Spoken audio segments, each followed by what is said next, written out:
Hello दोस्तों, नमस्कार। Exist academy में आप सबका हार्दिक स्वागत एवं हार्दिक अभिनंदन है। चलिए आज हम लोग संविधान की इस श्रृंखला में टॉप 60 लेकर के आए हुए हैं और हम लोग यह जो यूपीपी के एग्ज़ाम के लेवल के जितने भी क्वेश्चन होंगे हम उन क्वेश्चन को क्या करेंगे, सॉल्व करेंगे। आप मेरे भाई ध्यान रखिएगा, एक सबसे अच्छी बात क्या है, ये जो आपका क्या एकेडमी लिखा हुआ है, ये आपकी एग्जिस्ट एकेडमी लिखी हुई है। एग्जिस्ट एकेडमी पे यूट्यूब चैनल को क्या करें, यूट्यूब चैनल को मेरे भाई यह क्लास बनाने में बहुत ही मेहनत लगी है और लगभग चीज़ों को ज़्यादा से ज़्यादा डेरिवेशन करने का प्रयास किया है, ज़्यादा से ज़्यादा इसको डिफाइन करने का प्रयास किया है। किस्मत अच्छी रही तो क्वेश्चन यहीं से फंस जाएंगे। ये जो आपका एग्जिस्ट एकेडमी का यूट्यूब चैनल है मेरे भाई मेरे दोस्त, यह क्लास अभी अच्छी लगी हो तो इसको शेयर करें, लाइक करें और ये क्या करें, सब्सक्राइब करें। ये सब्सक्राइब करें और इसको खूब शेयर करें। अगर यह बातें समझ में आई हो, देखिए यूपीपी के एग्ज़ाम के बाद एग्जिस्ट एकेडमी के यूट्यूब चैनल पर हिंदी की आपकी स्पेशल क्लास चलेगी, पॉलिटी की अलग से स्पेशल क्लास चलेगी। आपको हर एग्जामों को टारगेट करते हुए ये चीज़ें आप लोगों को क्या, मैथ भी चलेगी। जिस व्यक्ति को रेलवे जो लोको पायलट की वैकेंसी आई है, उस लोको पायलट की वैकेंसी को यदि आप यहाँ से फिजिक्स पढ़ना चाहते हैं तो राजेश सर की जो क्लास है, राजेश सर की कल से क्लास आप लोगों की क्या हो गई है, फिजिक्स की स्टार्ट हो गई है, स्पेशल फिजिक्स एएलपी के लिए। ध्यान रखेंगे, बातें समझ में आई। यह चैनल को आप लाइक करें, शेयर करें और सब्सक्राइब करें। Okay, thank you. अब चलिए चलते हैं सबसे पहले भारतीय संविधान। देखिए क्वेश्चन नंबर 1 क्या कहता है, क्वेश्चन नंबर 1 कहता है कि भारतीय संविधान की विशेषता क्या है। देखिए भारतीय संविधान की विशेषता क्या है, इसका मतलब है यह सबसे कठोर है या लचीला है, या कठोर एवं लचीला दोनों, या उपयुक्त में से कोई नहीं। देखिए भारतीय संविधान लचीला है, कठोर है, दोनों है, इसका फाइनल आंसर हम लगा सकते हैं, यह भारतीय संविधान कठोर एवं लचीला दोनों है। देखिए क्या है इसमें कि देखिए कठोर क्यों कहते हैं कि देखिए कुछ मामले ऐसे होते हैं जिनमें संशोधन करना पड़ता है, बिना संशोधन के पॉसिबल नहीं होता है, और कुछ काम ऐसे होते हैं जो बिना संशोधन के संभव हो जाते हैं। इसलिए भारतीय संविधान सरल है और कठोर है। मतलब हम कह सकते हैं यह भारतीय संविधान अत्यंत लचीला एवं कठोर दोनों है, इसलिए इसका फाइनल आंसर सी हो जाएगा। यहाँ तक बातें समझ पाए, यहाँ तक बातें समझ में आई या नहीं। अब चलते हैं क्वेश्चन नंबर दूसरा की ओर। क्वेश्चन नंबर दूसरा कहता है लिखित संविधान की अवधारणा का उल्लेख सर्वप्रथम किस देश में किया गया था। लिखित संविधान संयुक्त राज्य अमेरिका से, फ्रांस से, ब्रिटेन से या स्विट्जरलैंड से। तो इसका फाइनल आंसर हो जाएगा संयुक्त राज्य अमेरिका। देखिए संयुक्त राज्य अमेरिका लिखित संविधान है, छोटा संविधान है, 7 अनुच्छेद हैं। अगर यहीं पे पूछ लेता है अलिखित संविधान की बात करता, क्वेश्चन कहता कि अलिखित संविधान कहाँ पर है, तो अलिखित संविधान कहाँ पर है, ब्रिटेन में है। बातें समझ में आई, अलिखित संविधान ब्रिटेन में है, लिखित संविधान कहाँ पे है, संयुक्त राज्य अमेरिका में है। यह बातें समझ में आई। संयुक्त राज्य अमेरिका छोटा संविधान है, 7 अनुच्छेद हैं, लिखित संविधान है। बातें समझ में आई।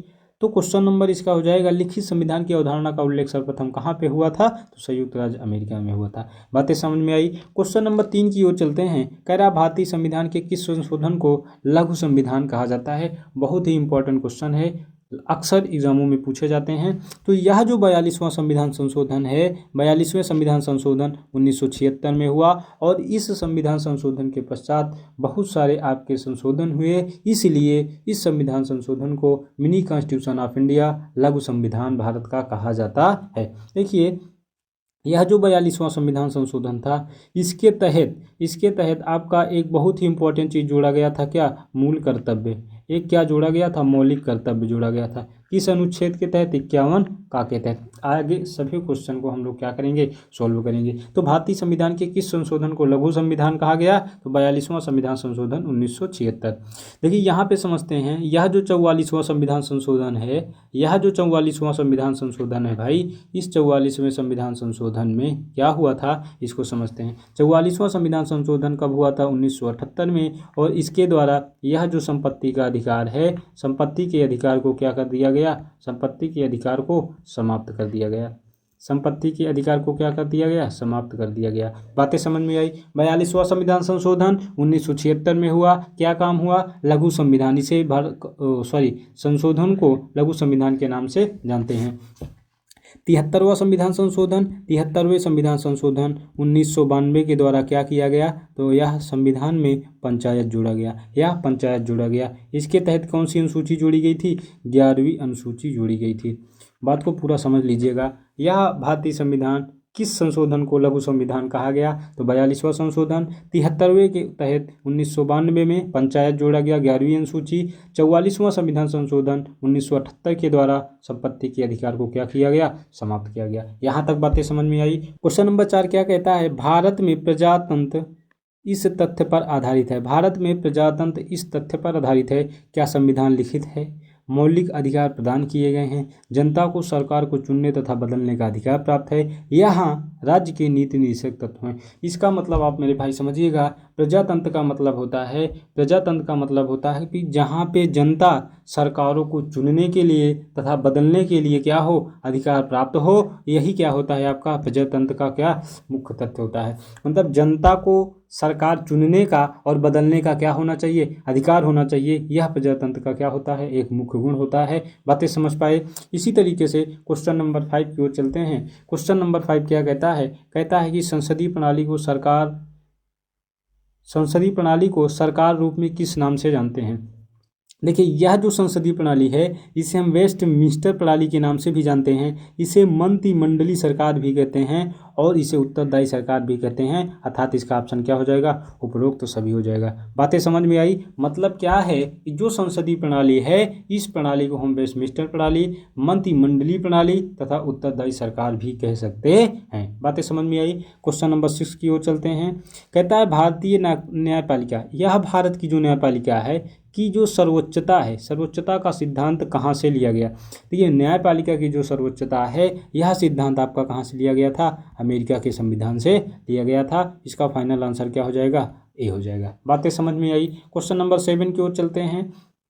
क्वेश्चन नंबर 7 कहता है स्वतंत्रता का अधिकार किस अनुच्छेद में है, तो स्वतंत्रता का अधिकार जो है ये आपका अनुच्छेद 19 से लेकर के 22 में है। देखिए, ये 14 से 18 में क्या है आपका भाई, ये 14 से 18 में है समता का अधिकार। अनुच्छेद 14 से 18 क्या कहता है, समता का अधिकार। अनुच्छेद 23-24 कहता है शोषण के विरुद्ध अधिकार, शोषण के विरुद्ध अधिकार, शोषण के विरुद्ध अधिकार। अनुच्छेद 23-24 शोषण के विरुद्ध अधिकार। अनुच्छेद क्या कहता है 25 से 28, अनुच्छेद 25 से 28 क्या कहता है, यह कहता है धार्मिक स्वतंत्रता। यह क्या कहता है, धार्मिक स्वतंत्रता का अधिकार, धार्मिक स्वतंत्रता का अधिकार, धार्मिक स्वतंत्रता का अधिकार। अब चारों बातों को समझिएगा। कह रहा है स्वतंत्रता का अधिकार किस अनुच्छेद में है, तो यह अनुच्छेद 19 से 22 में है। ये आपका एक तरीके का क्या है, मूल अधिकार है। अनुच्छेद 14 से 18 समता का अधिकार है। अनुच्छेद 23-24 शोषण के विरुद्ध अधिकार। अनुच्छेद 25 से 28 धार्मिक स्वतंत्रता का अधिकार है। इस द फाइनल आंसर इसका हो जाएगा इस क्वेश्चन का, क्वेश्चन नंबर 7 का बी आंसर। इसी तरीके से कह रहा है भारतीय नागरिकों को प्राप्त मूल अधिकारों की संख्या। देखिए, मूल अधिकारों की संख्या की बात करेंगे तो मूल अधिकार की संख्या पहले 7 थी, वर्तमान में कितनी है, तो वर्तमान में 6 है। क्वेश्चन समझिएगा, यह जो संपत्ति का अधिकार था, संपत्ति का अधिकार, यह पहले आपका क्या हुआ करता था, यह पहले आपका फंडामेंटल राइट हुआ करता था, मूल अधिकार हुआ करता था। और इसे क्या कर दिया गया, 44वें संविधान संशोधन 1978 द्वारा इसे समाप्त कर दिया गया। क्या आप बातें समझ पाए कि नहीं। पहले मूल अधिकार कितने थे, 7 थे, वर्तमान में कितने हैं, 6। कौन से हटा दिए गए, संपत्ति के अधिकार को 44वें संविधान संशोधन 1978 द्वारा इसे हटा दिया गया। करेक्ट। चलिए क्वेश्चन नंबर 9 की ओर। क्वेश्चन नंबर 9 कहता है कि लोकतंत्र चतुर्थ स्तंभ शब्द का प्रयोग निम्न में से किसे इंगित करता है। क्या संसद को करता है, क्या न्यायपालिका को करता है, क्या कार्यपालिका को करता है, क्या प्रेस तथा समाचार पत्र। तो याद रखेंगे, लोकतंत्र का जो चतुर्थ स्तंभ होता है उसे प्रेस तथा समाचार पत्र के नाम से जानते हैं। बातें समझ पाए। क्वेश्चन नंबर 10 की ओर चलते हैं। निम्न में से किस अधिकार को भीमराव अंबेडकर ने संविधान का हृदय और आत्मा कहा। देखिए, अगर क्वेश्चन पूछेगा कि प्रस्ताव, देखिए क्वेश्चन ऐसे कह सकता है कि भीमराव अंबेडकर जी ने किसे संविधान की आत्मा कहा, तो यह होगा संवैधानिक उपचारों का अधिकार। संवैधानिक उपचारों का अधिकार अनुच्छेद 32। अनुच्छेद 32 को डॉक्टर भीमराव अंबेडकर जी ने क्या कहा था कि यह संवैधानिक उपचारों का अधिकार संविधान की आत्मा है। लेकिन क्वेश्चन पूछा जा सकता है कि संविधान में जैसे भीमराव अंबेडकर की बात ना करें और कहते कि किसे संविधान का अंग माना जाता है, तो प्रस्तावना को संविधान का अंग एवं आत्मा मानी जाती है। बातें समझ पाए। अगर क्वेश्चन पूछता है कि भीमराव अंबेडकर ने किसे संविधान का अंग माना या आत्मा माना, तो संवैधानिक उपचारों का अधिकार अनुच्छेद 32। लेकिन कहेंगे प्रस्तावना की बात करेंगे तो प्रस्तावना को संविधान का अंग माना जाता है, जिसमें भीमराव अंबेडकर का जिक्र नहीं किया होगा। बातें समझ में आई, समझ पाए बात को।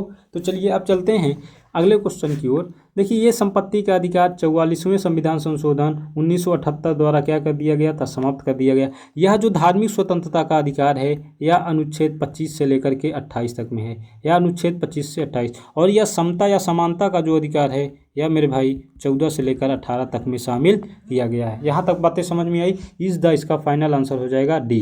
इस क्वेश्चन का फाइनल आंसर क्या हो जाएगा, डी। डॉक्टर भीमराव अंबेडकर ने संविधान का हृदय और आत्मा किसे कहा, संवैधानिक उपचारों का अधिकार। प्रस्तावना को संविधान का अंग एवं आत्मा माना जाता है, प्रस्तावना को भी, लेकिन वहाँ पे भीमराव अंबेडकर का जिक्र नहीं किया गया होगा। क्वेश्चन नंबर 11 कहता है मतदान करने की उम्र 21 वर्ष से 18 वर्ष किस वर्ष किया गया। देखिए हुआ क्या था, पहले क्या हुआ करता था, पहले जो हम लोग वोट देते थे, मतदान करते थे, पहले मतदान की जो उम्र थी, मतदान की उम्र 21 वर्ष थी। अब 21 वर्ष से इसे घटा करके अब कितना कर दिया गया है, 18 वर्ष। तो ये कब किया गया, या 1989 में किया गया। बातें समझ में आई, यह 1989 में किया गया। कह रहा है संविधान के प्रथम अनुच्छेद के अनुसार भारत क्या है। देखिए बहुत ही इंपॉर्टेंट क्वेश्चन है, बहुत ही समझने लायक क्वेश्चन है। ये अक्सर क्वेश्चन जितने भी आप लोग क्वेश्चन को सॉल्व करेंगे, लगभग लोग इसको क्या करेंगे, गलत कर देते हैं। क्या राज्यों का समूह है, 80% लोग इस क्वेश्चन को राज्यों का समूह लगाएंगे। लेकिन संविधान संविधान के प्रथम अनुच्छेद यह कहता है भारत अर्थात इंडिया, भारत अर्थात इंडिया, भारत अर्थात इंडिया राज्यों का एक संघ होगा। भारत अर्थात इंडिया राज्यों का एक क्या होगा, संघ होगा, यूनियन होगा। ये आपका क्या हो, संघ होगा, यूनियन होगा। इसका मतलब इसका फाइनल आंसर क्या हो जाएगा, डी आंसर हो जाएगा। देख लीजिए बहुत ही अच्छा क्वेश्चन है। संविधान के अनुसार प्रथम अनुच्छेद क्या कहता है, भारत अर्थात इंडिया राज्यों का एक संघ है। चलिए कह रहा है क्वेश्चन नंबर 13, राज्य पुनर्गठन आयोग ने 1 नवंबर 1956 को कितने राज्यों तथा संघ राज्यों का गठन किया। देखिए आपको बताया गया था, इसके पहले आप लोग क्लास देख पा रहे होंगे, जो क्लास आप लोगों को पढ़ाई गई थी यह भाषा के आधार पर राज्यों का पुनर्गठन था और यहीं से ही क्वेश्चन आया है। देखिए 1 नवंबर को, देखिए कितना अच्छा क्वेश्चन है। देखिए आपको बताया गया था जब फजल अली आयोग आया 1953 में, 1955 में अपनी रिपोर्ट लगाई और इसके अध्यक्ष फजल अली थे। और फजल अली आयोग ने यह मंजूर किया कि भाषा के आधार पर राज्यों का गठन होना चाहिए, लेकिन एक राज्य एक भाषा के सिद्धांत को अस्वीकार कर दिया। जब इनकी सिफारिश को सरकार ने मान लिया, फिर आया क्या, राज्य पुनर्गठन आयोग। तो हमने बताया था राज्य पुनर्गठन आयोग 1956 में आया और 7वां संविधान संशोधन 1956 में हुआ। इसके तहत 4 आयामी राज्यों को समाप्त कर दिया गया और तत्पश्चात 1 नवंबर 1956 को 14 राज्यों और 6 केंद्र शासित प्रदेश का निर्माण कर दिया गया। क्या बातें समझ में आई। तो देखिए ये क्वेश्चन आ गया, कितना अच्छा क्वेश्चन है। ये आपका फाइनल आंसर क्या हो जाएगा, ए हो जाएगा। मतलब क्या है कि जो राज्य पुनर्गठन आयोग 1 नवंबर 1956 को आया, उसमें कितने राज्य कितने केंद्र शासित प्रदेश की बात की या कितने का निर्माण हुआ 14 राज्य 6 केंद्र शासित प्रदेश का। लेकिन यह आयोग ने सिफारिश कितना की थी, 16 राज्य 3 केंद्र शासित प्रदेश। बातें समझ पा रहे हैं या नहीं। 16 राज्य 3 केंद्र शासित प्रदेश की सिफारिश की गई थी, लेकिन 14 राज्य 6 केंद्र शासित प्रदेश का क्या किया गया, 1 नवंबर 1956 को निर्माण किया गया। बातें समझ में आई। अगला क्वेश्चन क्या है, किस संविधान संशोधन के द्वारा दिल्ली को राष्ट्रीय राजधानी का दर्जा दिया गया। इसका फाइनल आंसर आपका क्या हो जाएगा, 69वां संविधान संशोधन। यह जो 69वां संविधान संशोधन था, इस संशोधन के तहत दिल्ली को राष्ट्रीय राजधानी क्षेत्र का दर्जा दिया गया। क्वेश्चन नंबर 15, देखिए क्वेश्चन नंबर 15 कह रहा है जून 1948 में गठित राज्य पुनर्गठन आयोग। राज्य पुनर्गठन आयोग मतलब भाषा के आधार पर राज्यों का गठन।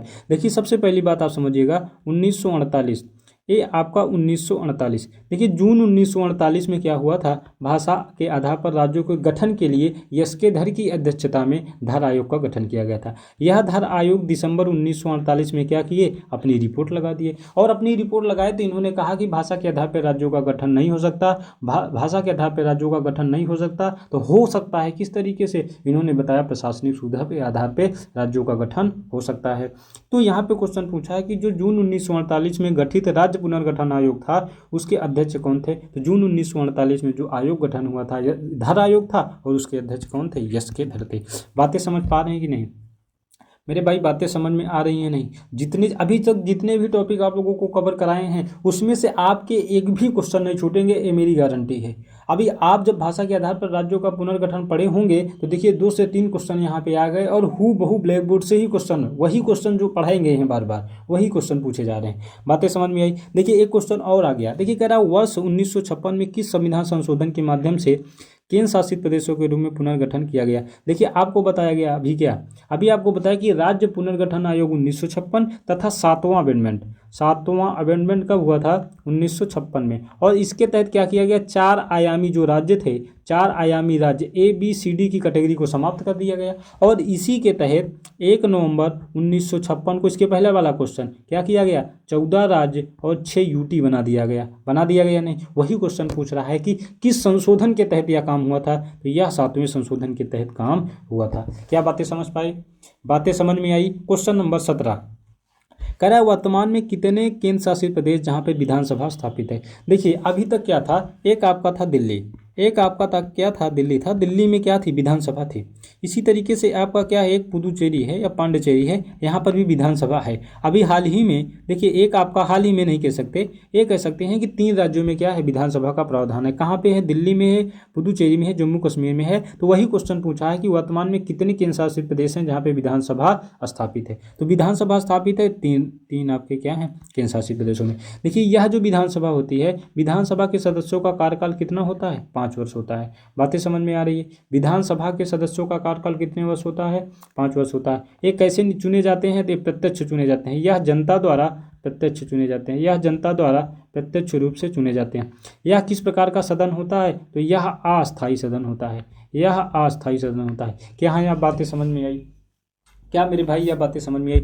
विधानसभा का कार्यकाल कितने वर्ष? 5 वर्ष। विधानसभा के जो सदस्य चुने जाते हैं कैसे? जनता द्वारा प्रत्यक्ष रूप से। और यह एक अस्थायी सदन है, इसका मतलब यह सदन भंग हो सकता है। यह बातें समझ में आई? 3 क्वेश्चन विधानसभा से, इसको याद रखिएगा। और कौन से केंद्र शासित प्रदेश हैं जहाँ पे विधानसभा का प्रावधान है? वह कहाँ पे? दिल्ली, पुदुचेरी और आपका जम्मू एंड कश्मीर, 3 केंद्र शासित प्रदेश। ठीक, अभी आगे क्वेश्चन कराएंगे कि विधान परिषद की बात करेंगे तो विधान परिषद कितने राज्यों में है, कैसे बनाया जाता है, इसके बारे में चर्चा करते हैं। क्वेश्चन नंबर 18 कह रहा है किसी राज्य के नाम में परिवर्तन करने का अधिकार निम्नलिखित में से किसके पास है? राष्ट्रपति के पास, संसद के पास, विधानमंडल के पास, राज्यपाल के पास? नहीं, इसका आंसर होगा क्या? संसद। देखिए किसी राज्य के नाम में परिवर्तन करना है, किसी राज्य के नाम में परिवर्तन, सीमा में परिवर्तन, या क्षेत्र को बढ़ाकर या क्षेत्र को घटाकर या सीमा में परिवर्तन करके कोई भी काम करना है तो संसद क्या करेगी? उसका काम संसद करेगी। समझ में आई बात? भारतीय संविधान का कौन सा भाग केंद्र शासित प्रदेश है? देखिए कौन सा भाग केंद्र शासित प्रदेश से संबंधित है? देखिए आप क्वेश्चन यहाँ पे समझिएगा, ये जो भाग 7 है समाप्त हो गया है। ये भाग 9 की बात करेंगे तो भाग 9 में अंतर्गत क्या आता है? भाग 9 में आपका क्या है? पंचायत है। का में क्या बात करेंगे? नगर पालिका है। खा में बात करेंगे सरकारी समितियां हैं। तो भाग 9 में क्या है? पंचायत, नगर पालिका, सरकारी समितियां। और ये आपका 9A में आपको बता ही दिया गया, ये पंचायत का प्रावधान, मतलब पंचायत से रिलेटेड है। तो भाग ये आपका जो 8 है, ये भाग 8 में क्या प्रावधान है? ये भाग 8 में प्रावधान है संघ एवं उसके प्रदेश, संघ शासित एवं उसके प्रदेश। ठीक, उसके बाद कह रहा है भारतीय संविधान में उल्लिखित नागरिकता के प्रावधान किस वर्ष लागू किए गए थे? देखिए जब आप लोगों को, देखिए एक बात और पढ़ाई थी इसके पहले, जब हम आप लोगों को एक बात पढ़ाए थे संविधान सभा का गठन। जब संविधान सभा के गठन के बारे में क्वेश्चन आपको करा रहे थे, संविधान जब बन करके तैयार हुआ था, जब संविधान बन करके तैयार हुआ था 26 नवंबर 1949 को क्या हुआ था? 26 नवंबर 1949 को संविधान हमारा क्या हुआ था? बन करके तैयार हुआ गया था। तो उसके बाद हम बताए थे आप लोगों को यह जो नागरिकता संबंधी प्रावधान है, चुनाव से संबंधित प्रावधान है, इसी से रिलेटेड लगभग 14 से 15 आर्टिकल उसी दिन लागू हो गए थे। कब? 26 नवंबर 1949 को। इसलिए देखिए इसका वर्ष क्या हो जाएगा? 26 नवंबर 1949। मतलब भारतीय संविधान में उल्लेखित नागरिकता के प्रावधान किस वर्ष लागू हुए थे? या 1949 में ही लागू हुआ था। बातें समझ पाए? क्वेश्चन कह रहा है संविधान के किस अनुच्छेद में नागरिकता का प्रावधान है। देखिए अगर नागरिकता की बात करेंगे, यह जो नागरिकता है, नागरिकता सबसे पहली बात है भाग 2 में है। अनुच्छेद की बात करेंगे अनुच्छेद 5 से लेकर के 11 तक। तो पूछा है अनुच्छेद में नागरिकता का वर्णन कहाँ से किया गया है, 5 से लेकर के 11 तक। 1 से 5 में कोई उल्लेख नहीं है, 6 से 11 ये सभी अलग हैं, अलग अलग तरीके से बताएं। एक ऑप्शन आपका गलत है, इसका फाइनल आंसर 5 से 11। संविधान का कौन सा भाग नागरिकता के प्रावधानों से संबंधित है। तो संविधान में नागरिकता का कौन सा भाग है, भाग आपका क्या हो जाएगा, 2 हो जाएगा। समझ में आई बात। कह रहा संविधान के किस भाग को भारत का मैग्ना कार्टा। देखिए मैग्ना कार्टा का मतलब आप लोग नहीं समझ पाते हैं। मैग्ना कार्टा का मतलब है किसी भी चीज़ का क्या, एक सबसे बड़ा रूप, एक बड़ा रूप। ये मैग्ना कार्टा का मतलब होता है किसी भी चीज़ का एक बड़ा रूप, क्या हो जाएगा, वही आपका क्या, बड़ा रूप या विशेष अधिकार। इस तरीके की चीज़ों को हम मैग्ना कार्टा की संज्ञा देते हैं। संविधान के किस भाग को भारत का मैग्ना कार्टा कहा जाता है। तो भाग 3 को, भाग 3 को क्या कहा जाता है, मैग्ना कार्टा। भाग 3 यह क्या बताता है, यह मूल अधिकार को बताता है। भाग 3 क्या बताता है, मूल अधिकार को बताता है। किस अनुच्छेद में है, यह अनुच्छेद 12 से 35 तक है। और इसे हम क्या कहते हैं, इसे मैग्ना कार्टा कहते हैं। इसे हम क्या कहते हैं, मैग्ना कार्टा। फाइनल आंसर इसका क्या हो जाएगा, फाइनल आंसर इसका क्या हो जाएगा, तीसरा हो जाएगा। भाग 1 में क्या बताया गया है, भाग 1 में संघ एवं राज्य क्षेत्र बताए गए हैं, संघ एवं राज्य क्षेत्र। भाग 1 में क्या बताया गया है, संघ एवं राज्य क्षेत्र। भाग 2 में बारे में क्या बताया गया है, नागरिकता। भाग 2 क्या है, नागरिकता। 3 क्या है, मूल अधिकार। भाग 4 क्या है, डीपीएसपी मतलब नीति निदेशक तत्व। भाग 4 क्या बताता है, नीति निदेशक तत्व। इसका फाइनल आंसर सी हो जाएगा। क्वेश्चन नंबर 24, भारतीय संविधान के किस अनुच्छेद के अंतर्गत नागरिकों को मौलिक अधिकार प्रदान किए गए। अभी वही बात बताया, आपका क्या आंसर हो जाएगा, मौलिक अधिकार 12 से 35, भाग 3 संविधान का भारत का मैग्ना कार्टा कहा जाता है। मौलिक अधिकार की प्रकृति कैसी है। देखिए आवाद योग्य नहीं, ये गलत है, ये भी एक कोई गलत है, ये भी गलत है। देखिए मौलिक अधिकार की प्रकृति कैसी है, वाद योग्य है। मौलिक अधिकार की प्रकृति कैसी है, वाद योग्य है। मतलब आप इसके हनन पर आप सुप्रीम कोर्ट या हाई कोर्ट जा सकते हैं और उसके द्वारा इसे लागू करवा सकते हैं। तो मौलिक अधिकार की प्रकृति कैसी है, वाद योग्य है। जबकि जो आपका नीति निदेशक तत्व है, जो नीति निदेशक तत्व है, इसकी प्रकृति कैसी होगी, नीति निदेशक तत्व की प्रकृति कैसी होगी, नीति निदेशक तत्व की प्रकृति कैसी होगी, तो आवादी होगी। क्वेश्चन बहुत ही इंपॉर्टेंट है, क्वेश्चन पूछा जाता है। मौलिक अधिकार की बात करेंगे तो यह जो मौलिक अधिकार होता है वाद योग्य है। किसी भी व्यक्ति के मूल अधिकार के हनन होने पर आप न्यायालय जा सकते हैं और उसके द्वारा आप लागू करवा सकते हैं। जबकि जो आपका नीति निदेशक तत्व होता है यह वाद योग्य नहीं होता है। यह नीति निदेशक तत्व की प्रकृति कैसी होती है, यह अवाद योग्य होती है। इसके हनन पर आप सुप्रीम कोर्ट द्वारा इसे या हाई कोर्ट द्वारा इसे लागू नहीं करवा सकते। बातें समझ पाए। इसी तरीके से क्वेश्चन नंबर 26 कहता है भारतीय संविधान में समता का अधिकार 5 अनुच्छेदों द्वारा प्रदान किया गया। देखिए समता का अधिकार 5 अनुच्छेद होता है, 1, 14, 15, 16, 17 और 18। ये 5 अनुच्छेद क्या बताता है, यह 5 अनुच्छेद समता के बारे में बताता है। यह 5 अनुच्छेद समता के बारे में बताता है। तो समता का अधिकार अनुच्छेद 14 से लेकर के 18 तक है। इसका सी आंसर सही हो जाएगा। बातें समझ में आई, बातें समझ में आ गई। क्वेश्चन नंबर 27 की ओर चलते हैं। संविधान के किस अनुच्छेद में विधि के समान संरक्षण। देखिए बहुत ही अच्छा क्वेश्चन है। अगर क्वेश्चन पूछे विधि के समक्ष समता या विधियों का समान संरक्षण, देखिए ये आपका इसका स्रोत या विधि का समान संरक्षण का स्रोत क्या है, तो यूएसए है। लेकिन अगर क्वेश्चन पूछे विधि के समक्ष समता, विधि के समक्ष समता, विधि के समक्ष समता, इसका स्रोत क्या है, इसका स्रोत D10 है। दोनों बातें समझ लीजिएगा, दोनों आपका अनुच्छेद 14 के अंतर्गत समता के अधिकार में शामिल होते हैं। क्वेश्चन पूछेगा विधि के समक्ष समता किस अनुच्छेद में है, यह ही 14 में है। अगर क्वेश्चन पूछेगा विधि का समान संरक्षण, यह भी अनुच्छेद 14 में है। तो आप लोग याद रखिएगा मेरे भाई, विधि के समक्ष समता और विधियों का समान संरक्षण यह कहाँ पे है, अनुच्छेद 14 दोनों में है। यह दोनों अनुच्छेद 14 में है। क्वेश्चन कर सकता है कि विधि का समान संरक्षण जो है यह कहाँ से लिया गया है, यूएसए से। विधि के समक्ष समता या ब्रिटेन से लिया गया है।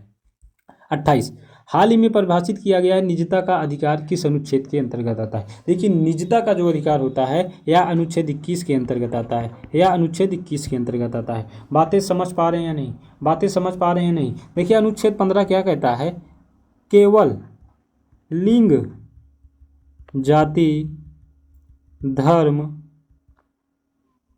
जन्म स्थान और वंश, 1, 2, 3, 4, 5। देखिए क्वेश्चन कहता है अनुच्छेद 15 क्या कहता है, अनुच्छेद 15 कहता है केवल लिंग, जाति, धर्म, जन्म स्थान और वंश के आधार पर भेदभाव नहीं किया जा सकता है। ये अनुच्छेद 15 कहता है। अनुच्छेद 14 आपको बताए विधि के समक्ष समता या समानता और विधियों का समान संरक्षण। मतलब क्या है? अनुच्छेद 14 का मतलब यह है कि कानून की नज़रों में सभी व्यक्ति समान होंगे। वो ऊंच हों, नीच हों, गरीब हों, अमीर हों, अधिकारी हों, गैर अधिकारी हों, सभी व्यक्ति कानून की नज़रों में एक होंगे, समान होंगे। बातें समझ में आई? जो एक चोरी करने की सज़ा गरीब व्यक्ति पे होगी, वही चोरी करने की सज़ा एक अमीर व्यक्ति पर होगी। यही है आपकी क्या? विधि के समक्ष समता और समानता। बातें समझ पाए? तो अगर यहाँ पे बात करेगा तो अनुच्छेद 22 के अंतर्गत है गिरफ्तारी, गिरफ्तारी में संरक्षण। ठीक, ये अनुच्छेद 22 में है गिरफ्तारी में संरक्षण। बातें समझ पाए? क्वेश्चन नंबर 29 की ओर चलते हैं। क्वेश्चन नंबर 29 कहता है भारत के राष्ट्रपति पर महाभियोग चलाने के लिए कम से कम कितने दिन की पूर्व सूचना होनी चाहिए? यह 14 दिन होना चाहिए। इसको याद रखेंगे। यदि किसी भी व्यक्ति पर महाभियोग प्रक्रिया लगानी है तो उसके कम से कम 14 दिन के पहले सूचना आवश्यक है। बातें समझ में आई? राष्ट्रपति पर महाभियोग जो प्रक्रिया लगाई जाती है, यह महाभियोग शब्द कहाँ से लिया गया है? यूएसए के संविधान से लिया गया है। राष्ट्रपति पर महाभियोग प्रक्रिया कब लगाई जाती है? जब संविधान का क्या किया हो? संविधान का अनादर किया हो या संविधान का अतिक्रमण किया हो। संविधान का अनादर किया हो या संविधान का अतिक्रमण किया हो। ये कहाँ से लिया गया है? यूएसए से। ये क्वेश्चन और इंपॉर्टेंट बन सकता है कि यह राष्ट्रपति पर जो महाभियोग प्रक्रिया लगाई जाती है किस सदन द्वारा लगाई जाती है? याद रखेंगे, यह किसी भी सदन द्वारा लगाई जा सकती है। किसी भी सदन द्वारा लगाई जा सकती है। यह किसी भी सदन द्वारा लगाई जा सकती है। किसी भी राष्ट्रपति पर आज तक किसी भी राष्ट्रपति पर महाभियोग प्रक्रिया नहीं लगाई गई है। यह महाभियोग शब्द केवल राष्ट्रपति के लिए ही प्रयोग किया जाता है। बातें समझ में आई? महाभियोग शब्द का प्रयोग केवल और केवल राष्ट्रपति के लिए कर सकते हैं। ये आपका कंप्लीट क्या हुआ? इतना डाटा हुआ। क्वेश्चन नंबर 30 कहता है भारतीय गणराज्य के संविधान का कौन सा अनुच्छेद व्यक्ति के प्राण एवं दैहिक की स्वतंत्रता? देखिए, प्राण एवं दैहिक स्वतंत्रता यह आपका क्या है? अनुच्छेद 21 है। बातें समझ पे आई? बातें समझ पाई कि नहीं? अनुच्छेद 19 कहता है विचार एवं अभिव्यक्ति की स्वतंत्रता। क्या कहता है? अनुच्छेद 19 विचार एवं अभिव्यक्ति की स्वतंत्रता। इसी तरीके से निरायुद्ध सम्मेलन करने की स्वतंत्रता, संगम एवं संघ बनाने की स्वतंत्रता, कहीं घूमने फिरने की स्वतंत्रता, कहीं पर निवास की प्रवृत्ति, जीविकोपार्जन की स्वतंत्रता। ये आपका अनुच्छेद 19 है। 20 कहता है अपराध दोष सिद्ध करने के संबंध में संरक्षण। 22 कहता है गिरफ्तारी से। बातें समझ पा रहे हैं या नहीं? बातें समझ पाए तो जो आपकी प्राण एवं दैहिक की स्वतंत्रता है यह आपका अनुच्छेद 21 के अंतर्गत है। क्वेश्चन नंबर 31 कहता है संपत्ति के मौलिक अधिकार को कब समाप्त किया गया? यह बहुत ही इंपॉर्टेंट क्वेश्चन है। 44वां संविधान संशोधन 1978 द्वारा संपत्ति के अधिकार को हटा दिया गया है। बातें समझ में आई? क्वेश्चन नंबर 32 कहता है भारतीय संविधान में निम्नलिखित में से किसमें शोषण के विरुद्ध मौलिक अधिकार प्रदान किए गए हैं? देखिए, क्वेश्चन कहता है भारतीय संविधान में निम्नलिखित में से किसमें शोषण के विरुद्ध मौलिक अधिकार? देखिए, शोषण के विरुद्ध मौलिक अधिकार यह अनुच्छेद 23 और 24 में। देखिए, अनुच्छेद 23 कहता है मानव दुर्व्यापार एवं बलात्संग। कहता है मानव दुर्व्यापार एवं बलात्संग। देखिए क्या है? देखिए बंधुओं, देखिए आप ऐसे समझिएगा, मानव दुर्व्यापार एवं बलात्श्रम का मतलब क्या है? देखिए, मानव की क्या करना? बेचना, मानव की तस्करी करना। या आप ऐसे समझ सकते हैं, आप इसको ऐसे भी समझिए, ये आपका शोषण। देखिए, कोई भी व्यक्ति है, मान लीजिए कोई बड़ा गांव का क्या है, एक जमींदार आदमी है। जमींदार आदमी आपसे काम करवा रहा है सुबह 6 बजे से लेकर के शाम 6 बजे तक, 12 घंटे काम करवाया, आपको खाने को नहीं दिया और मजदूरी है 300, आपको लास्ट में 150 रुपया दे रहा है। ये आपका शोषण हो रहा है कि नहीं? तो इस तरीके का जो शोषण है यह अनुच्छेद 23 के अंतर्गत है, मानव दुर्व्यापार एवं बलात्संग। अनुच्छेद 24 क्या कहता है? अनुच्छेद 24 कहता है बाल श्रम पर प्रतिबंध।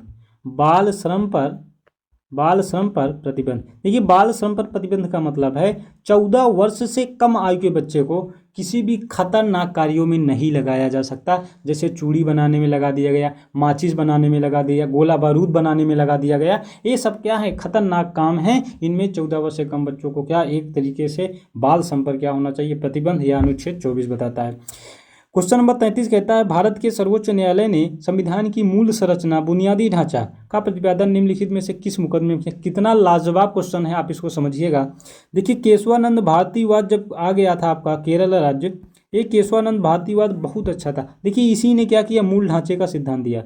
इसी ने मूल ढांचे का क्या किया? सिद्धांत दिया, मूल ढांचे का सिद्धांत। और मूल ढांचे का सिद्धांत दे दिया तब से संविधान थोड़ा सा एक और पावरफुल हो गया, एक और क्या हो गया, इसमें और शक्ति ज़्यादा प्रदान की गई। मतलब क्या है कि जब केशवानंद भारतीवाद आया, डिसीजन आया, तो इसमें मूल ढांचे का सिद्धांत दिया। मतलब क्या है कि आप फंडामेंटल राइट में भी संशोधन करिए, मतलब कुछ भी करिए आप, लेकिन संविधान का मूल ढांचा प्रभावित नहीं होना चाहिए। यह था केशवानंद भारतीवाद। सबसे ऐतिहासिक फैसला केशवानंद भारती बनाम केरल राज्य का था, जिसमें मूल ढांचे का सिद्धांत दिया गया। तो क्वेश्चन पूछ सकता है, सर्वोच्च न्यायालय ने किस वाद में मूल ढांचे का सिद्धांत दिया? केशवानंद भारतीवाद में दिया गया। चलिए आगे कह रहा है, संविधान के किस प्रावधान द्वारा अस्पृश्यता मतलब छुआछूत। देखिए ये जो छुआछूत है, संविधान में इस अस्पृश्यता को परिभाषित नहीं किया गया है, लेकिन कोई भी व्यक्ति जैसे मान लीजिए आप कोई निचले समाज वर्ग के लोग हैं, कोई बड़े के लोग हैं, तो आप कभी भी निचले समाज के लोग जब बड़े वाले के घर जाते हैं तो उनको बैठने नहीं दिया जाता है, उनको ग्लास में पानी नहीं पीने दिया जाता है, उनको दूर से ही हटा दिया जाता है, ज़मीन पे बैठने दिया जाता है। एक तरीके का छुआछूत है कि नहीं? तो ये आपकी क्या है, एक बड़े घर का व्यक्ति, एक बड़े वर्ग का व्यक्ति,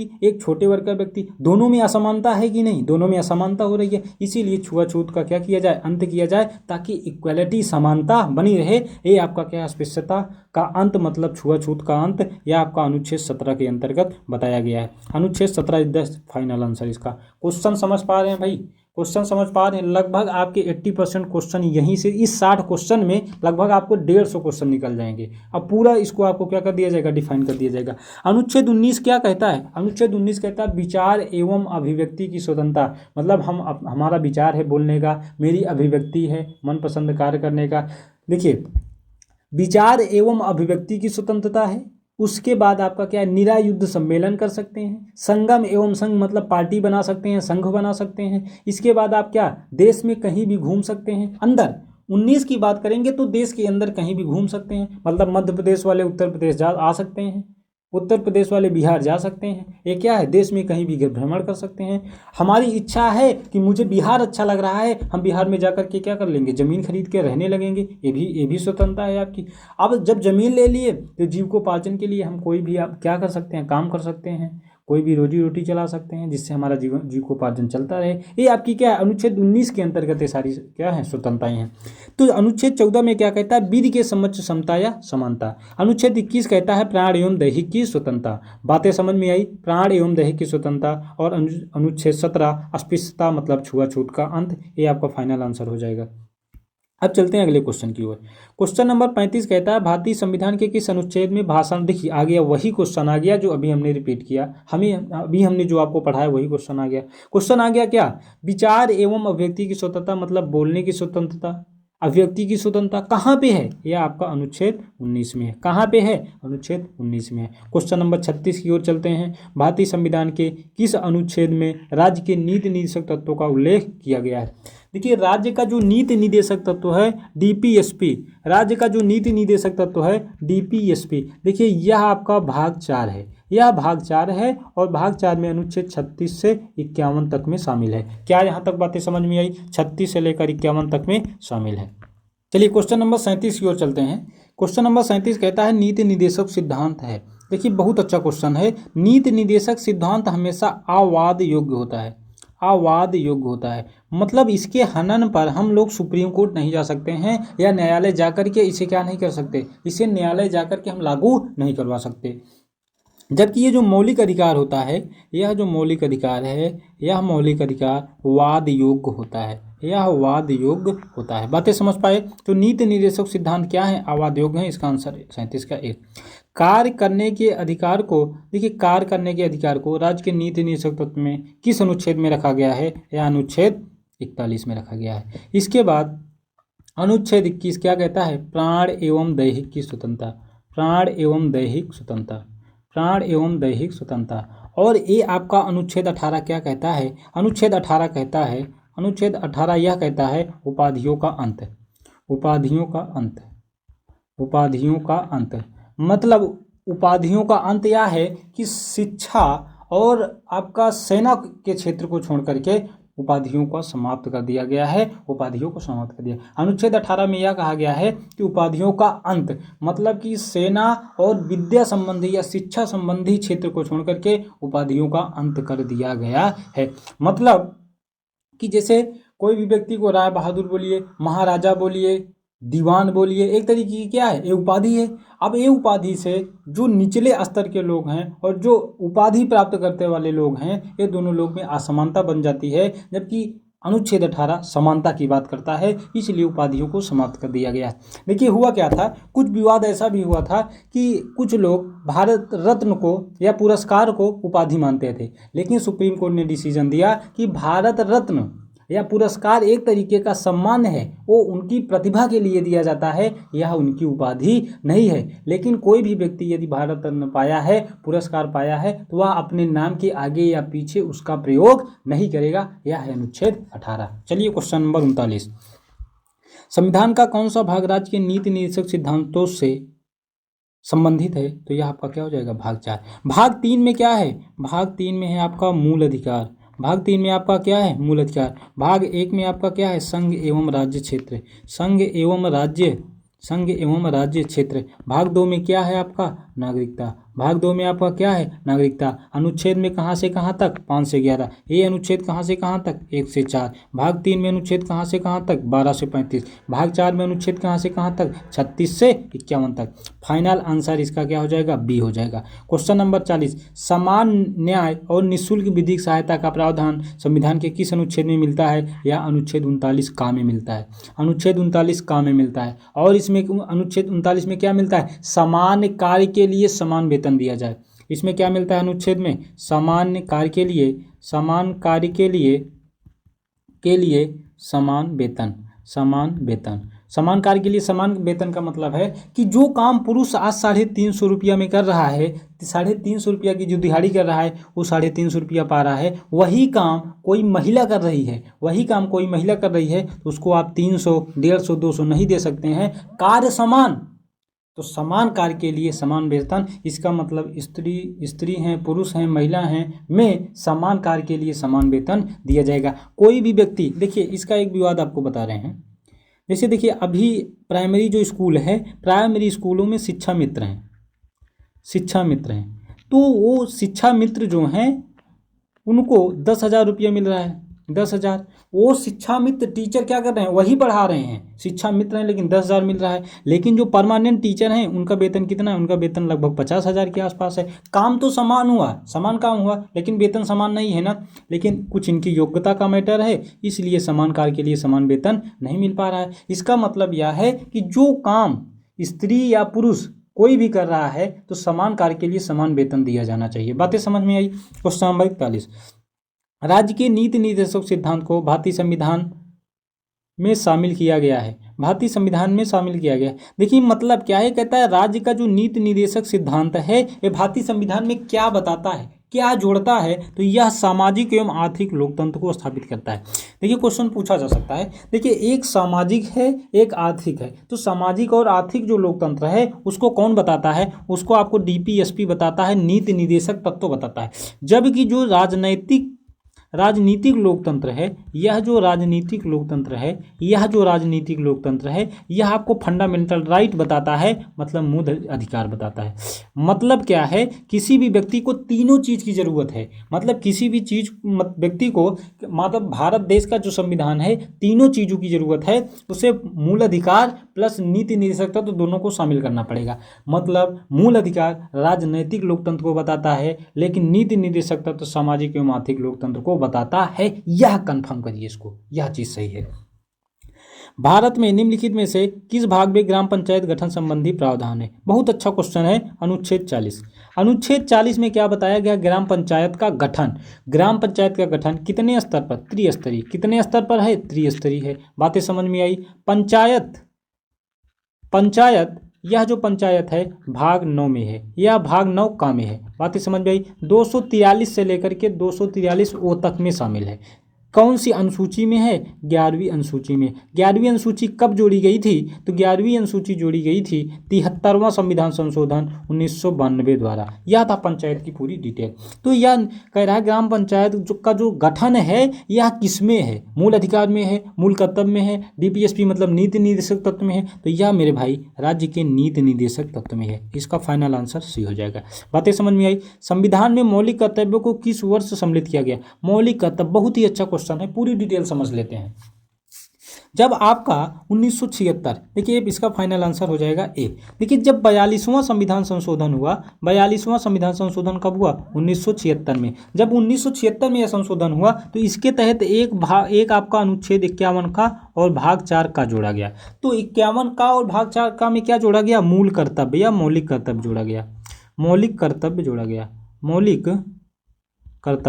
कर्तव्य जोड़ा गया। कितने मौलिक कर्तव्य पहले थे? 10 थे, लेकिन आज मौलिक कर्तव्य कितने हैं? वर्तमान में 11 मौलिक कर्तव्य हैं। 11वां आपका कौन सा है? 6 से 14 वर्ष तक के बच्चों को निःशुल्क शिक्षा, अनिवार्य शिक्षा एवं निःशुल्क का प्रावधान, निःशुल्क शिक्षा एवं अनिवार्य प्रावधान। ठीक, तो यह कब जोड़ा गया था? 86वां संविधान संशोधन 2002 द्वारा जोड़ा गया था। फिर से एक बार कंप्लीट डाटा को समझिए। यह जो मूल कर्तव्य है, मौलिक कर्तव्य है, 42वां संविधान संशोधन 1976 द्वारा जोड़ा गया था। इसमें भाग 4 का जोड़ा गया। भाग 4 का के तहत 51 का जोड़ा गया। इसमें उस समय मौलिक कर्तव्य 10 थे, वर्तमान में मौलिक कर्तव्य 11 हैं। 11वां मौलिक कर्तव्य कौन सा है? 6 से 14 वर्ष तक के बच्चों के लिए निःशुल्क एवं अनिवार्य शिक्षा का प्रावधान। यह कब जोड़ा गया? 86वां संविधान संशोधन 2002 द्वारा जोड़ा गया। क्वेश्चन कर सकता है कि यह जो मौलिक कर्तव्य है किस समिति की सिफारिश पर जोड़ा गया था? तो लिख लीजिएगा नोट करके, सरदार स्वर्ण सिंह समिति की सिफारिश पर। सरदार स्वर्ण सिंह समिति की सिफारिश पर मौलिक कर्तव्य को जोड़ा गया।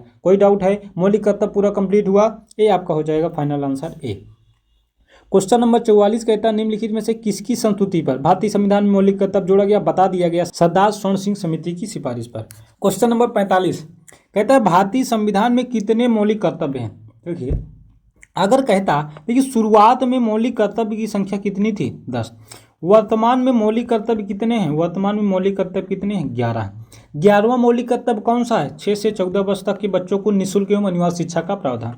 कब जोड़ा गया? 86वां संशोधन 2002 द्वारा। किस समिति की सिफारिश पर? सरदार स्वर्ण सिंह की सिफारिश पर। सरदार स्वर्ण सिंह किस भाग में है? 4 का में। किस अनुच्छेद में है? 51 का में। ये मेरे भाई इतना डाटा हुआ। तो भारतीय संविधान में कितने मौलिक कर्तव्य हैं? 11।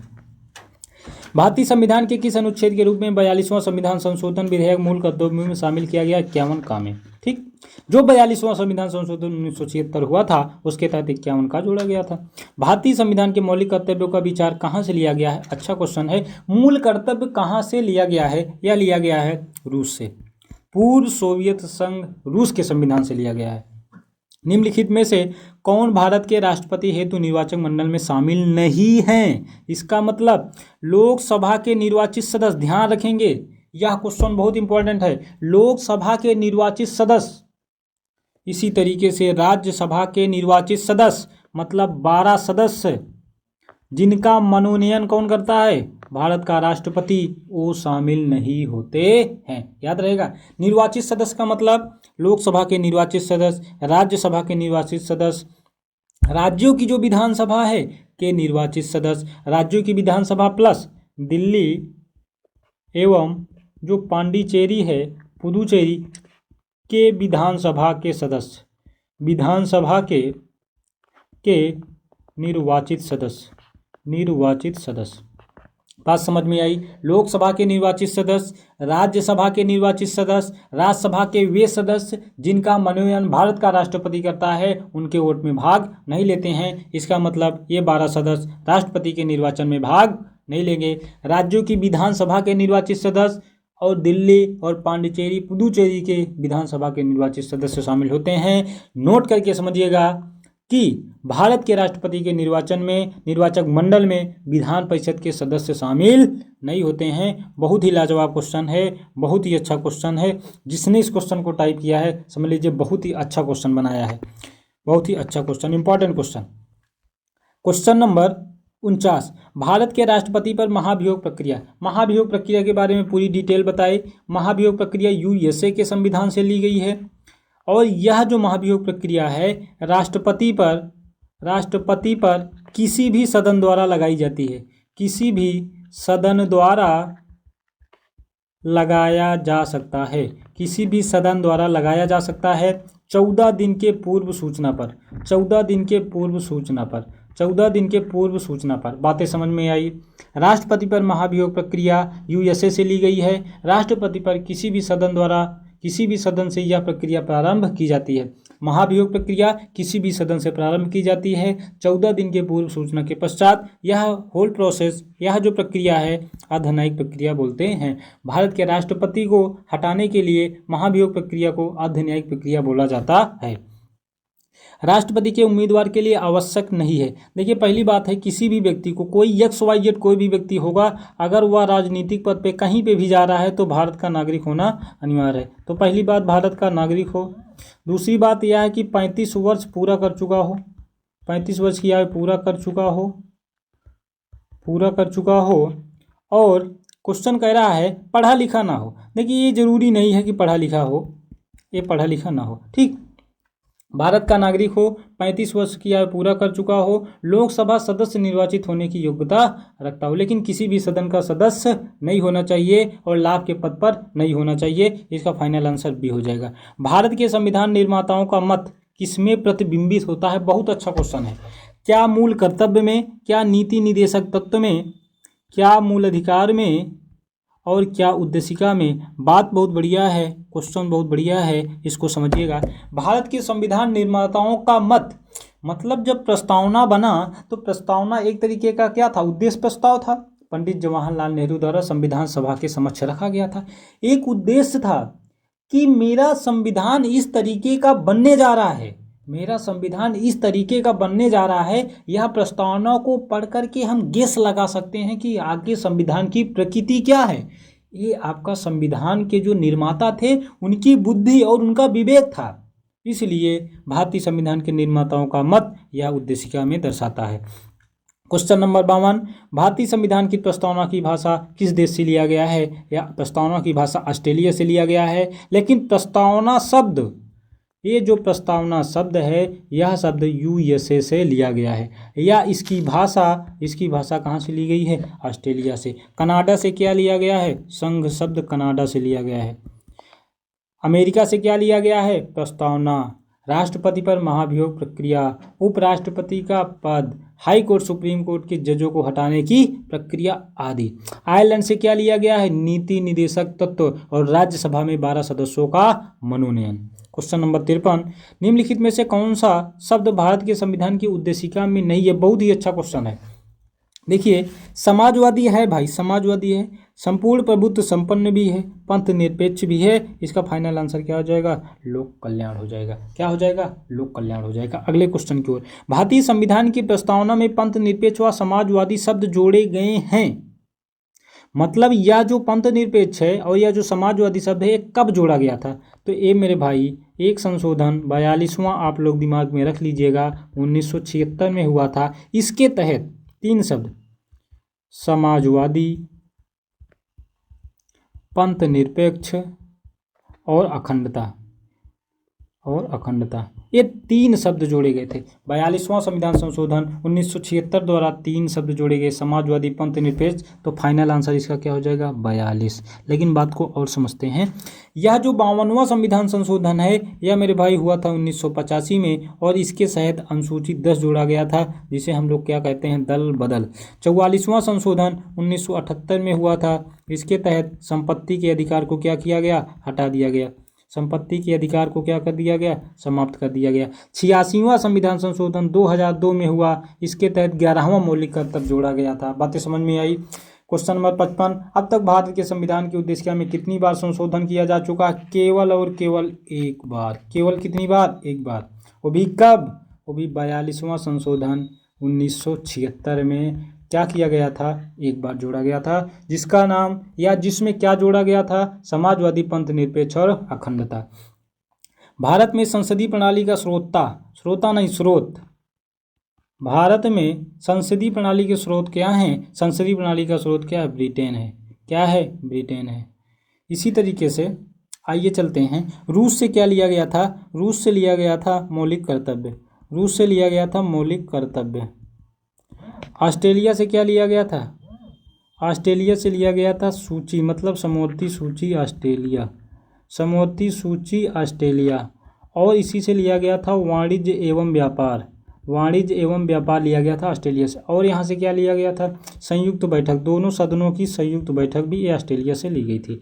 ब्रिटेन से विधि के समक्ष समता, विधि के समक्ष समता, समता समता विधायी प्रक्रिया, इसी तरीके से विधायी प्रक्रिया ली गई थी। ठीक, समादेश शक्तियाँ, ये सारी चीज़ें हैं इसमें। आयरलैंड की बात करेंगे तो नीति निदेशक तत्व, मतलब डीपीएसपी लिया गया था, directive principle state policy. DPSP directive principle state policy. ठीक, आयरलैंड से डीपीएसपी नीति निदेशक तत्व और राज्यसभा में 12 सदस्यों का मनोनयन। बहुत ही अच्छा क्वेश्चन है। हम भारत के लोग, हम भारत के लोग शब्दों का प्रयोग संविधान में कहाँ मिलता है? नागरिकता में नहीं मिलता, मूलाधिकार में नहीं मिलता, प्रस्तावना में मिलता है, मौलिक कर्तव्य में नहीं मिलता। मतलब इसका आंसर क्या हो जाएगा? प्रस्तावना में सबसे पहली बात कहता है हम भारत के लोग भारत को एक संपूर्ण प्रभु संपन्न समाजवादी निरपेक्ष लोकतांत्रिक गणराज्य बनाने के लिए उसके समस्त नागरिकों को सामाजिक आर्थिक राजनीतिक न्याय विचार भक्ति विश्वास धर्म उपासना की स्वतंत्रता तथा प्रतिष्ठा एवं अवसर की क्षमता प्राप्त करने के लिए उन सब में व्यक्ति की गरिमा राष्ट्र की एकता तथा अखंडता सुनिश्चित करने वाली बंधुता बढ़ाने के लिए हम दृढ़ संकल्प होकर के 26 नवंबर 1949 को संविधान सभा द्वारा आज भारतीय संविधान को स्वीकार करते हैं। बातें समझ में आई? यह था आपका क्या? प्रस्तावना। किसी राज्य के लिए सर्वाधिक महत्वपूर्ण तथ्य क्या है? स्वच्छता बिल्कुल नहीं हो सकता, समाजवादी भी नहीं, अखंडता नहीं। ये सबसे महत्वपूर्ण तथ्य क्या होना चाहिए? संप्रभुता होनी चाहिए। मतलब संप्रभुता का मतलब यह है कि हम ही सर्वोच्च हैं, हमसे ऊपर कोई शक्ति नहीं। हम जिस क्षेत्र विशेष में रह सकते हैं वहाँ पर मेरा ही चलेगा और किसी का नहीं चलेगा, यही है संप्रभुता। मतलब संप्रभुता क्या है? किसी भी देश के आंतरिक एवं बाह्य मामलों में निर्णय लेने में सक्षम हो, अपना डिसीजन किसी दूसरे पर निर्भर ना करे, यही क्या है? संप्रभुता है। बातें समझ में आई? क्वेश्चन नंबर 59, भारत के राष्ट्रपति के चुनाव का यदि कोई विवाद होता है उस विवाद को कहाँ सौंपा जाएगा? महान्यायवादी नहीं संभालेगा, महाधिवक्ता भी नहीं संभालेगा, संसद नहीं, ये आपका कहाँ जाएगा? सर्वोच्च न्यायालय में। बातें समझ में आई? क्वेश्चन नंबर 60 और ये आपका क्या है? लास्ट। भारत का राष्ट्रपति अपना त्यागपत्र किसको सौंपता है? तो यह अपना त्यागपत्र उपराष्ट्रपति को सौंपता है। बातें समझ में आई? ये आपका क्या हुआ? टॉप 60। ये आपके 60 क्वेश्चन कंप्लीट हुए पॉलिटी के। आप मेरे भाई ध्यान रखिएगा, एक सबसे अच्छी बात क्या है, ये जो आपका क्या एकेडमी लिखा हुआ है, ये आपकी एग्जिस्ट एकेडमी लिखी हुई है। एग्जिस्ट एकेडमी पे यूट्यूब चैनल को क्या करें? यूट्यूब चैनल को मेरे भाई यह क्लास बनाने में बहुत ही मेहनत लगी है और लगभग चीज़ों को ज़्यादा से ज़्यादा डेरिवेशन करने का प्रयास किया है, ज़्यादा से ज़्यादा इसको डिफाइन करने का प्रयास किया है। किस्मत अच्छी रही तो क्वेश्चन यहीं से फंस जाएंगे। ये जो आपका एग्जिस्ट एकेडमी का यूट्यूब चैनल है मेरे भाई मेरे दोस्त, यह क्लास अभी अच्छी लगी हो तो इसको शेयर करें, लाइक करें और ये क्या करें? सब्सक्राइब करें। ये सब्सक्राइब करें और इसको खूब शेयर करें। अगर यह बातें समझ में आई हो, देखिए यूपीपी के एग्ज़ाम के बाद एग्जिस्ट एकेडमी के यूट्यूब चैनल पर हिंदी की आपकी स्पेशल क्लास चलेगी, पॉलिटी की अलग से स्पेशल क्लास चलेगी। आपको हर एग्जामों को टारगेट करते हुए ये चीज़ें आप लोगों को क्या? मैथ भी चलेगी।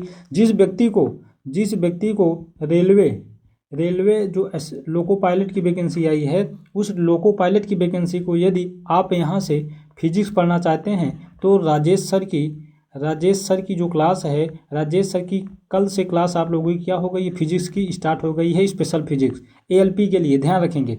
बातें समझ में आई? यह चैनल को आप लाइक करें, शेयर करें और सब्सक्राइब करें। Okay, thank you.